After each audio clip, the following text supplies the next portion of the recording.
Hello and a very warm welcome to all of you. I'm Neha Bhardwaj-Orta and this is Game On. This is where you get the latest from the world of sports. We've got a lot of football news lined up for you, but we've got to begin with cricket because the future of Test cricket is what we want to discuss first. Yes, the future of Test cricket has been a huge and a hot topic of debate among cricket fans around the world. Since the start of the IPL in 2008 and subsequently the proliferation of franchise T20 leagues, Test cricket is left fighting to get viewership and with that stay relevant for the coming generations. So how can we keep the purest form of cricket from losing its status and popularity? Well, ICC has a plan and they will meet soon to discuss a potential two-tier system which splits Test cricket into two divisions so the big three, which is India, Australia, England, they can play each other more often. The plan could see India, Australia, England, South Africa, Pakistan, Sri Lanka and New Zealand in Tier 1, with West Indies, Bangladesh, Afghanistan, Ireland and Zimbabwe making up the second tier. International Cricket Council Chair Jay Shah, he is set to meet his Cricket Australia counterpart Mike Baird and England and Wales Cricket Board boss Richard Thompson later this month, with sources saying proposals for two tiers of the World Test Championship will be discussed. Now, the plan gathered momentum after huge crowds came in at the games during the recently concluded Border Gavaskar Trophy in Australia, where it became the fourth most attended series ever in the country and reportedly the most watched series ever played. Now, any plan of a move can only happen after the current Future Tours program that ends in 2007. So after that, you can start this two-tier division system if ICC proposes, if they want it. Now, if the big three are given the freedom to choose who they play, and they will then rejig their cycles to play each other twice every 3 years rather than twice every 4 years, as is currently the case, which will be profitable for all the stakeholders of these countries. But the downside to this is the smaller countries who worked hard to get the status of a test playing nation. They will lose out on revenue and the opportunity to play top teams. Obviously, it's a tough choice, but is it the need of the hour? Well, it has divided world cricket as of now. Writing for The Telegraph, former England captain Michael Vaughan threw his support behind the proposal. He said, and I quote, "I've been saying for a long time this is the way to keep Test cricket relevant by ensuring the best play the best as often as possible and we get fewer mismatches." Last week, former Indian coach Ravi Shastri, he endorsed this prospect, saying the biggest teams needed to play each other more often for the 5-day format to survive. He said, and I quote, "When the best teams play, the toughest and best format of the game is still alive and thriving." It was also a sound reminder to the ICC that the best should play the best for Test cricket to survive. I will say that there is too much of a clutter otherwise. Former England captain Michael Atherton, he has said that any new structure must allow for movement between the leagues and not create an entrenched elite. He told the Sky Sports Cricket podcast that tiers and divisions are two different things. Divisions implies, to me at least, a chance of promotion and relegation. I'd be fine with that, but I'd be anti-tiers where there is no chance for the bottom tier to get into the top tier and it becomes an entrenched elite. Sir Clive Lloyd, who captained West Indies during their golden period in the 1970s and the 1980s, he is disturbed by the idea of a two-tier setup and wants those struggling test nations to challenge themselves against the best more often. He said, "I think it will be terrible for all those countries who worked so hard to get the test status. Now they will be playing among themselves in the lower section. How are they going to make it to the top? When you play against better teams, that's how you know how good you are or how bad you are." I am very disturbed. Now, the concept of two tiers in Test cricket was previously floated at the ICC level in 2016 with a model where 7 nations would compete in the top division and 5 in the second rank. However, it was ultimately shelved when the BCCI heard the protests of smaller nations who argued that their hard-won right to enter the exclusive club of Test-playing nations would be degraded by the structure. We haven't heard the last on this. Of course, this is a developing story, and we'll get you all the latest from what is going on in this particular news story. But let's take a look at the female contenders now. Move on to Australian Open this year. We start with Aryna Sabalenka, who is bidding to become the first woman to lift 3 straight Australian Open trophies since Swiss Martina Hingis won from 1997 to 1999. And the world number 1 will head to Melbourne Park brimming with confidence. Sabalenka geared up for her title defense at the opening Grand Slam of the year with a win at the Brisbane International on Sunday and looks the hot favourite for another successful summer in Australia. Her rise to the top has been far from smooth though. She had to completely rebuild her serve after a bad case of the yips in 2021 and was once as famous for her extraordinary tally of errors and on-court meltdowns as she was for her prodigious forehand.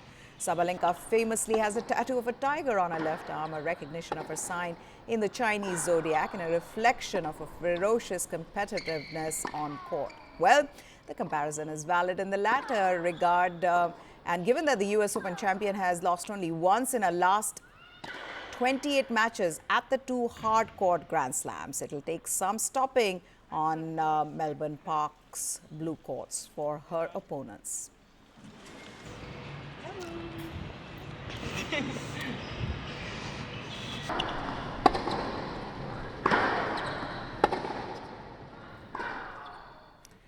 5-time Grand Slam champion Iga Świątek helped Poland reach the final of the United Cup, but has traditionally struggled to hit the ground running at the tournament, with her best result a semi-final in 2022. She's been shaken by slipping to world number 2 and more so by serving a 1-month doping ban around the WTA finals in November.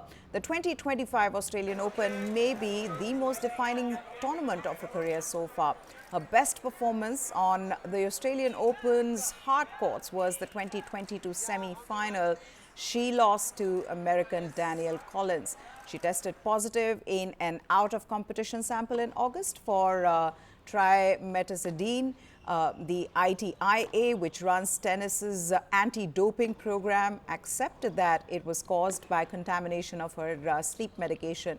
Świątek was provisionally suspended from 12th of September until 4th of October. She won 5 titles in 2024, including a 3rd straight French Open prior to the suspension. And after her tumultuous last season with her doping suspension, things can only get better in 2025 for the introverted Świątek.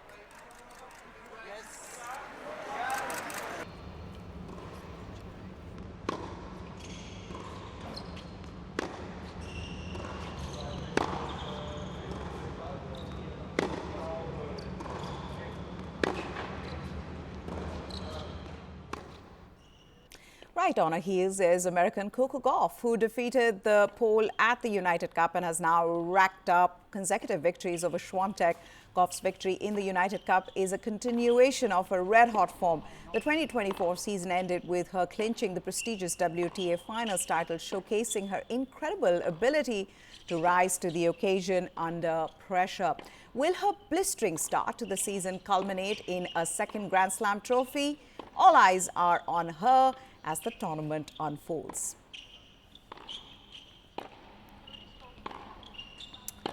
Italian Jasmine Paolini will be hoping to keep her momentum going from a breakthrough 2024 that saw her reach the final of the French Open and Wimbledon, as well as playing an instrumental role in Italy's Billie Jean King Cup victory.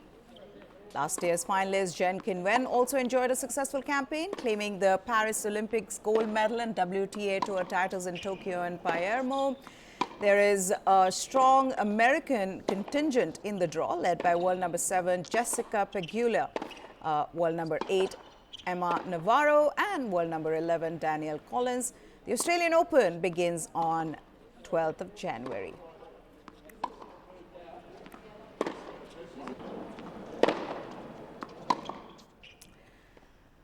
Melbourne Park witnessed the new Novak Djokovic-Andy Murray's partnership for the first time yesterday as the pair hit the practice courts ahead of the Australian Open. The Serb has roped in his newly retired longtime rival as his coach as he looks to end his Grand Slam drought at the year's first major. The 37-year-old, who failed to win a Grand Slam last year, will be aiming for a record-extending 11th title at Melbourne Park, and with that, a historic 25th major trophy. Meanwhile, women's singles defending champion Aryna Sabalenka had an intense practice session as well as she aims to continue her dominant run at Melbourne Park. The 26-year-old will be eyeing her third consecutive trophy this year. Elsewhere, Elena Rybakina's former coach Stefano Vukov provisionally suspended by WTA. Goran Ivanisevic was back at her side as she hit the practice session. Rybakina has said Vukov will join her coaching team in Australia, although he will not be given accreditation for the Australian Open due to his provisional suspension. The Australian Open, of course, begins soon, and we'll get you all the latest from the first Grand Slam of the year.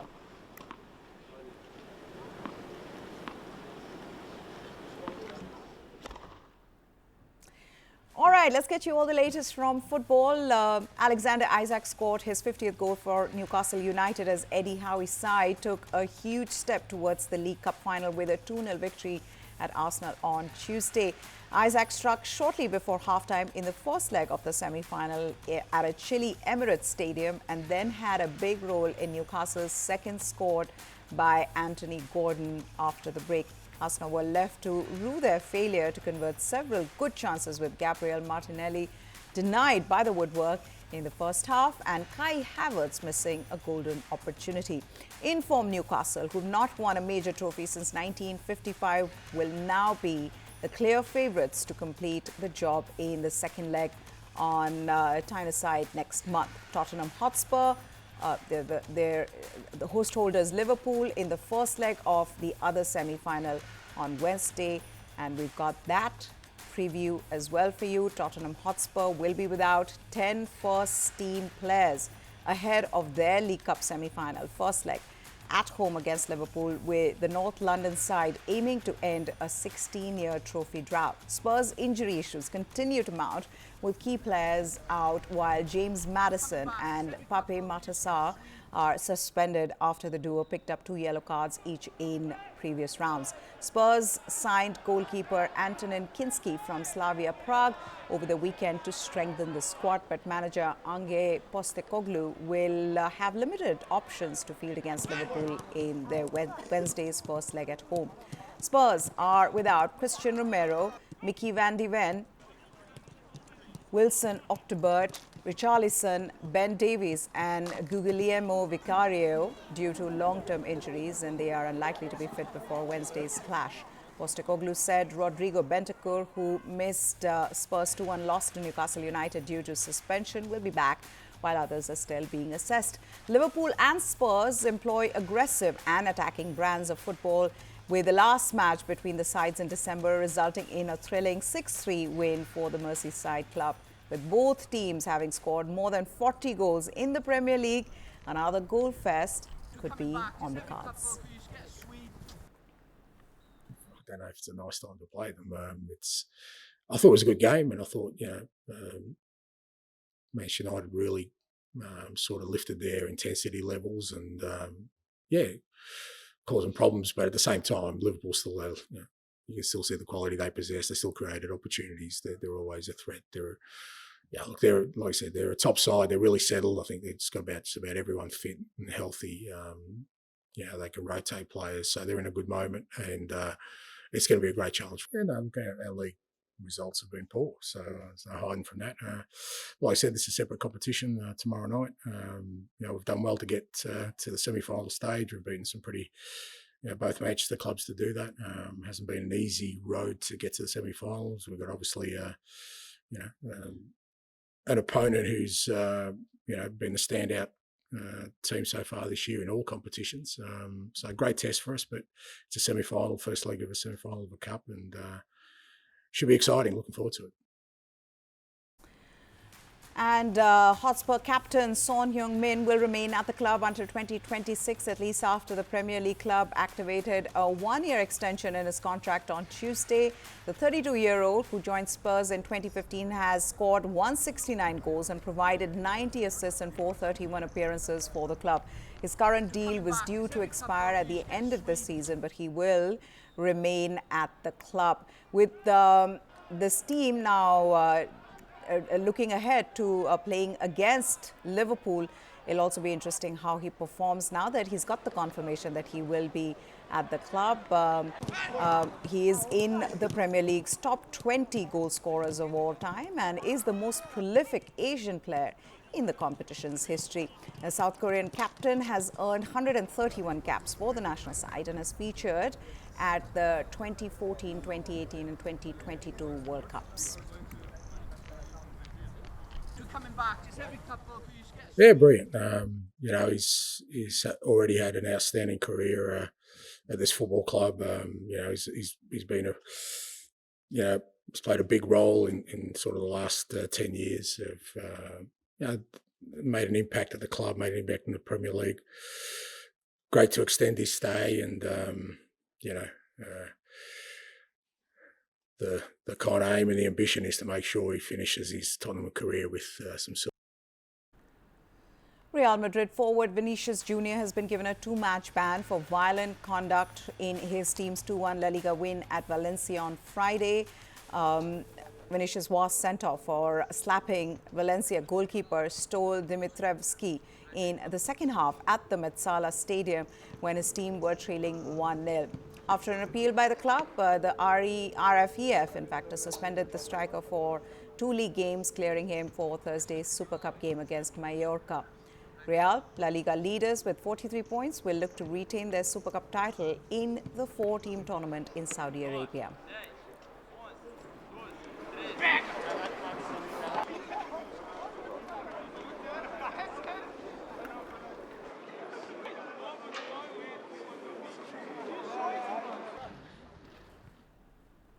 Okay, moving on to the preview for Barcelona versus the Athletic Club. Barcelona do not expect to have Dani Olmo or Pau Victor available for the Spanish Super Cup semi-final against the Athletic Club in Saudi Arabia. But manager Hansi Flick said that the difficult situation surrounding the pair's registration can galvanize his team. Barcelona signed Olmo from RB Leipzig in August for around 55 million euros and Victor in July, but could only register them for the first half of the season because of La Liga's wage cap rules. On Saturday, Barcelona lost their latest appeal to register both players for the rest of the campaign, and their last hope now rests with the Spanish government through the Administrative Sports Court. Barcelona beat Athletic 2-1 when the sides met in the league back in August, but their opponents are on an excellent run of form, unbeaten in their last 15 matches in all competitions. Flick's side, meanwhile, have registered just 1 win in their last 7 league games, losing top spot and are now third in La Liga standing, with Athletic only 2 points behind. The winners will face either Real Madrid or Mallorca, who meet in Thursday's other semi-final. The final then will be played on Sunday.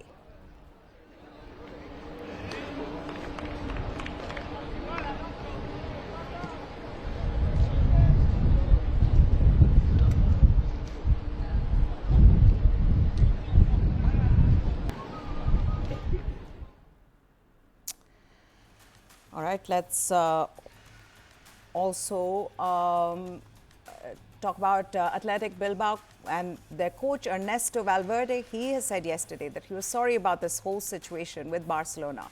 Their player Dani Olmo going through what he's going through, but admitted that it's better for his team if he can't make it to the Spanish Super Cup semi-finals when they face Barcelona in Saudi Arabia. And we move on to this being One big news coming from France, Didier Deschamps. He's confirmed today that he will leave the French national team after the 2026 World Cup.